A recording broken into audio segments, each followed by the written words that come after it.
सुबह ठीक 9:30 बजे का समय था और बेंगलुरु के एक विशाल ऑफिस के सामने लग्जरी कारों की कतार खड़ी थी। कारों के दरवाजे खुलते ही लोग उतरते थे, जिनके कपड़ों में सूट, टाई और चमकते जूते थे। हर किसी के चेहरे पर तेजी से आगे बढ़ने और सफल होने की तीव्र इच्छा साफ दिख रही थी। उसी भीड़ में एक युवक बहुत शांत कदमों से चलकर ऑफिस के मुख्य गेट की ओर बढ़ रहा था। उसके कंधे पर एक पुराना बैग लटका था। कपड़े हल्के से सिकुड़े हुए थे और जूते इतने घिसे हुए कि लगता था कई सालों से चलते आ रहा है। उसका नाम था राहुल। कोई भी उसकी ओर ध्यान नहीं देता था, क्योंकि सबकी नजर में वह एक साधारण कर्मचारी था। लेकिन असल में राहुल साधारण नहीं था। वह उस कंपनी का असली वारिस और भविष्य का मालिक था। विदेश में पढ़ाई पूरी करके वह हाल ही में भारत लौटा था और एक बड़ी कंपनी में इंटर्नशिप भी कर चुका था। लेकिन उसने अपनी पहचान छिपाने का फैसला किया ताकि यह जान सके कि अगर उसे कंपनी की जिम्मेदारी लेनी है तो सबसे पहले उसकी टीम कैसी है, कौन ईमानदार है, कौन चापलूसी करता है और कौन अपने पद के अहंकार में मानवता भूल गया है। इसी उद्देश्य से उसने एक साफ सफाई कर्मचारी का भेष धारण किया। हाथ में झाड़ू लेकर कमर झुकाए वह ऑफिस के अंदर प्रवेश कर गया। गेट पार करते ही उसे तेज कदमों की आवाज सुनाई दी। एक महिला हाई हील्स पहने उसकी ओर तेजी से बढ़ रही थी। उसका नाम था प्रीति और वह कंपनी की असिस्टेंट मैनेजर थी। वह कठोर स्वभाव वाली और अपने अधीनस्थ कर्मचारियों पर सख्ती करने के लिए जानी जाती थी। राहुल को देखते ही प्रीति की आंखें सिकुड़ गईं। उसने ऊपर से नीचे तक उसे नजरों से परखा और कठोर स्वर में बोली, यहां क्यों खड़े हो? अभी सब साफ करो। ये तुम्हारा खड़ा रहने की जगह नहीं है। राहुल ने सिर झुका लिया और एक पल के लिए उसके सीने में हल्का दर्द महसूस हुआ, लेकिन उसने चेहरे पर शांति बनाए रखी। वह चुपचाप झाड़ू उठाकर एक कोने में हट गया। यह अपमान सहना उसके लिए आसान नहीं था, लेकिन वह जानता था कि उसका असली मकसद कुछ और है। यह कोई खेल नहीं, बल्कि एक बड़ा इम्तिहान था जिसमें सफल होना उसके लिए जरूरी था। जाने से पहले प्रीति ने व्यंग्य से कहा, हाँ, यहां पुराने साफ सफाई कर्मचारी की तरह आलसी मत दिखना, नहीं तो ज्यादा दिन टिक नहीं पाओगे। उसकी बात सुनकर आसपास के कुछ कर्मचारी मुस्कुरा उठे। कुछ चुपके से हंसे और कुछ अपनी फाइल से मुंह छिपाकर चले गए। किसी ने भी यह नहीं सोचा कि जिसे वे साधारण साफ सफाई कर्मचारी समझ रहे हैं, कल वही उनके भाग्य का फैसला करेगा।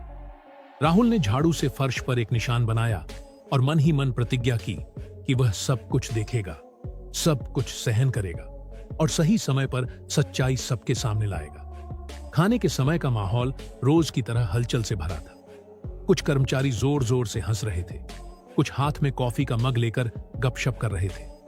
राहुल चुपचाप झाड़ू लेकर एक कोने में सफाई के काम में जुटा था। उसकी आंखें फर्श पर थीं, लेकिन कान हर बात सुन रहे थे। अचानक एक महिला जोर से हंसकर इशारा करके बोली, अरे देखो, नया साफ सफाई कर्मचारी एकदम देहाती लग रहा है। लगता है जिंदगी में पहली बार किसी बड़े ऑफिस में आया है। उसके पास बैठी एक और लड़की तुरंत बोली, हाँ, लगता है लिफ्ट का बटन दबाना भी नहीं जानता। उनके साथ बैठे एक और कर्मचारी ने और अपमान जोड़ते हुए कहा, कल फिर से हमारे साथ कैंटीन में खाना मांगने ना आना। सबकी हंसी एक साथ गूंज उठी। माहौल में घृणा और अहंकार की गंध फैल गई, लेकिन राहुल ने सिर नहीं उठाया। उसके होठों पर एक हल्की मुस्कान थी।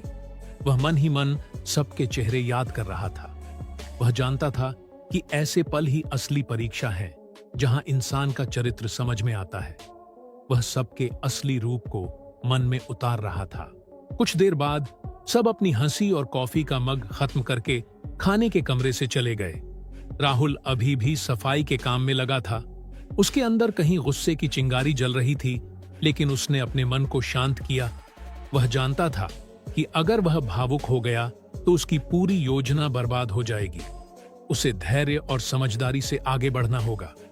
सायंकाल ढल रहा था। ऑफिस के बाहर एक चमकदार लग्जरी कार रुकी। राहुल ने दूर से देखा कि प्रीति फोन पर बात करते हुए कार में सवार हो रही थी। उसके चेहरे पर अहंकार और दिखावे की झलक साफ थी। उसकी फोन पर कही बात राहुल के कानों तक पहुंची। हाँ हनी, आज रात मुझे किसी 5 स्टार रेस्टोरेंट में ले जाओ। किसी सस्ते कैफे में मैं नहीं जा सकती।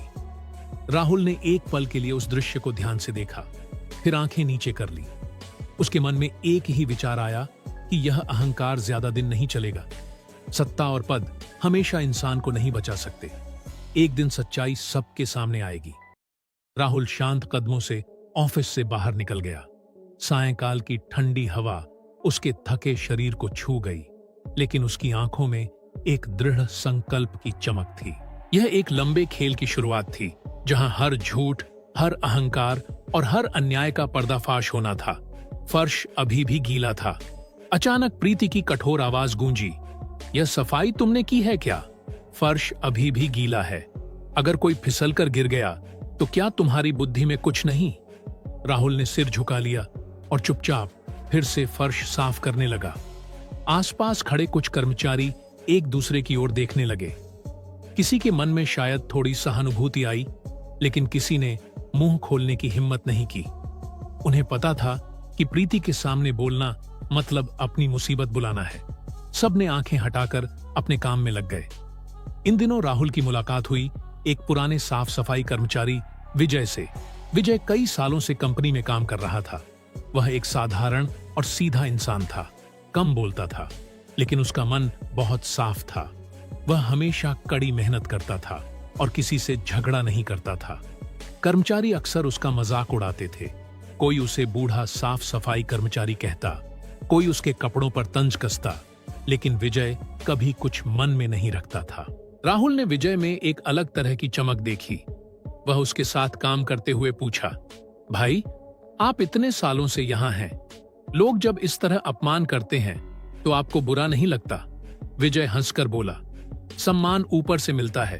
जो आज हंस रहे हैं कल भूल जाएंगे, लेकिन अगर हम अपना काम ईमानदारी से करें तो मन शांत रहता है। ये शब्द राहुल के मन को छू गए। उसने महसूस किया कि यह इंसान शारीरिक रूप से कमजोर दिखता हो, लेकिन असल में सबसे मजबूत है। खाने के समय विजय अक्सर अपनी रोटी बांट देता था। एक दिन उसने राहुल को आधी रोटी देकर कहा, ले बेटा, तुम भी खा लो, मैं तो अकेला हूं, मेरा चल जाता है।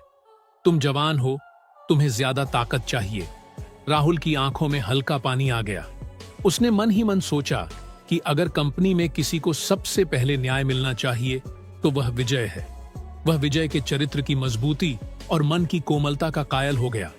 उसी पल राहुल ने अपने आप से वादा किया कि वह एक दिन न सिर्फ विजय बल्कि हर उस इंसान के हक को लौटाएगा जिसे यहां सालों से दबाया गया है। लेकिन वह जानता था कि अभी वक्त नहीं आया। उसे और बहुत कुछ सहना होगा और सही मौके की प्रतीक्षा करनी होगी। दिन बीतते गए और राहुल ऑफिस के हर कोने में होने वाली घटनाओं को बारीकी से देखने लगा। एक दिन दोपहर को खबर आई कि कंपनी के कोऑपरेटिव सोसाइटी के कमरे से कुछ पैसे चोरी हो गए हैं। खबर फैलते ही ऑफिस में हड़कंप मच गया। सभी अपनी डेस्क छोड़कर उठ गए और चर्चा करने लगे। कोई कहता था शायद कागजों में गलती हो गई, कोई कहता था यह जरूर किसी अंदरूनी कर्मचारी का काम है। अभी शोर शराबा चल रहा था कि तभी प्रीति तेज कदमों से हॉल में दाखिल हुई। उसके हाथ में कुछ कागज थे और चेहरे पर गुस्से की लाली थी। उसने सबके सामने जोर से कहा, मुझे पता है पैसे किसने चुराए। यह काम किसी और का नहीं बल्कि विजय का है। विजय जो उस वक्त पानी का गैलन लेकर कमरे में आया था, हैरानी से प्रीति की ओर देखा। उसकी आवाज कांप उठी, मैडम, मैंने कुछ नहीं किया, मैं तो सिर्फ पानी रखने आया था। पैसे के बॉक्स को हाथ भी नहीं लगाया। लेकिन प्रीति ने उसकी बात नहीं सुनी और सबके सामने उसे कठोर भाषा में फटकार लगाई। बोली, बंद करो, तुम जैसे लोग ही कंपनी की बदनामी का कारण बनते हो। तुम्हें तो यहां से निकाल देना चाहिए। आसपास खड़े कर्मचारी चुप थे। किसी ने हिम्मत नहीं की कि विजय के पक्ष में एक शब्द बोले। सब जानते थे कि प्रीति का बड़े अधिकारियों से अच्छा रिश्ता है और उसके साथ उलझना मतलब अपनी नौकरी को खतरे में डालना है। मानव संसाधन विभाग HR को तुरंत सूचित किया गया और उन्होंने विजय को सख्त चेतावनी दी। विजय का चेहरा फीका पड़ गया। वह चुपचाप सिर झुकाए कमरे से बाहर चला गया। राहुल ने दूर से यह दृश्य देखा। उसका मन टूट गया। वह जानता था कि विजय निर्दोष है, लेकिन सबने सिर्फ आंखें फेर ली।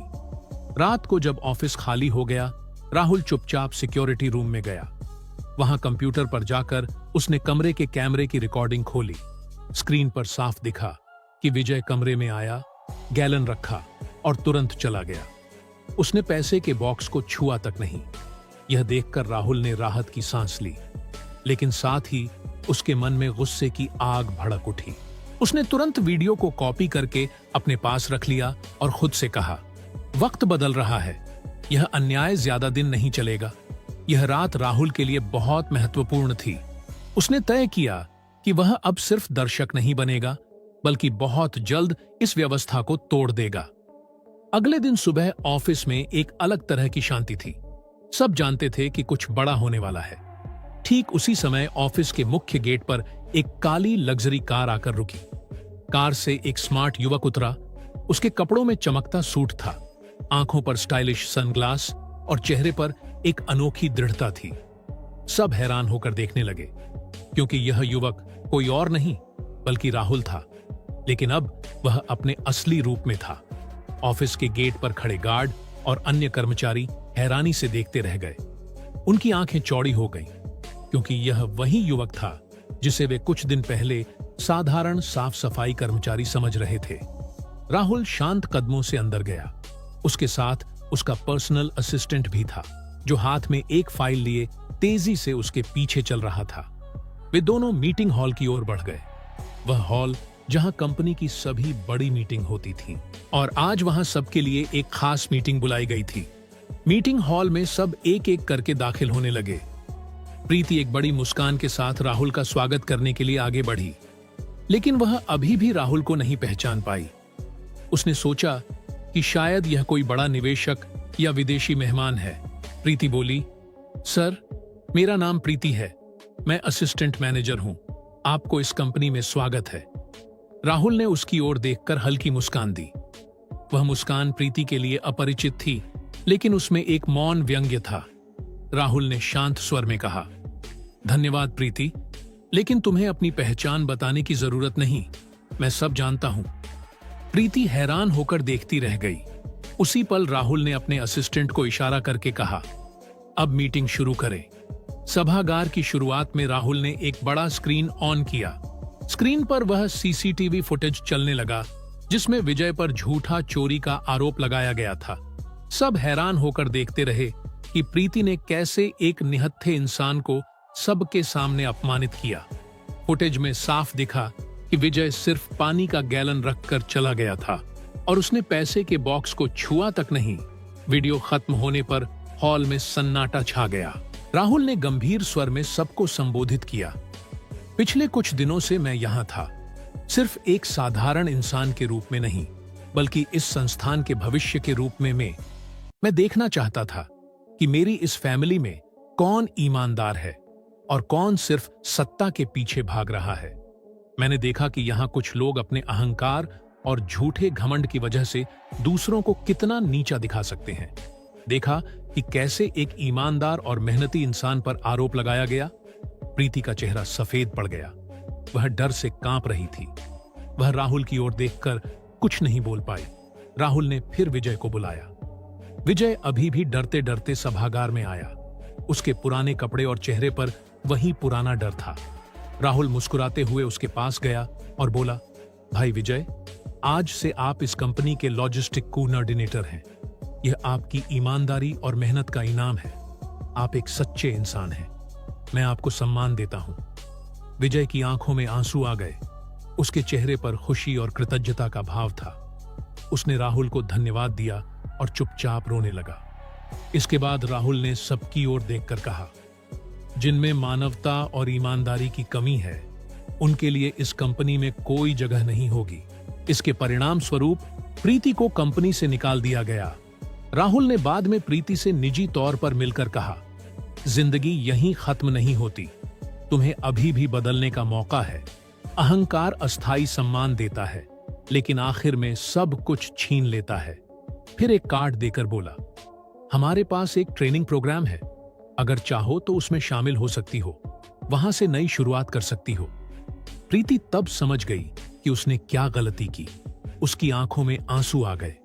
उसने सिर झुकाकर राहुल को धन्यवाद दिया और चली गई। अगले दिन से सब कुछ बदल गया। कर्मचारी कंधे से कंधा मिलाकर काम करने लगे। उन्होंने समझ लिया कि इंसान की असली पहचान उसके पद, पैसे या कपड़ों से नहीं, बल्कि उसके चरित्र और मानवता से होती है। कभी किसी को छोटा मत समझो, क्योंकि कौन जाने किसके पास क्या छिपी प्रतिभा या पहचान है। अगर कहानी पसंद आई हो तो हमारे चैनल को सब्सक्राइब करना न भूलें। अगले वीडियो में मिलते हैं।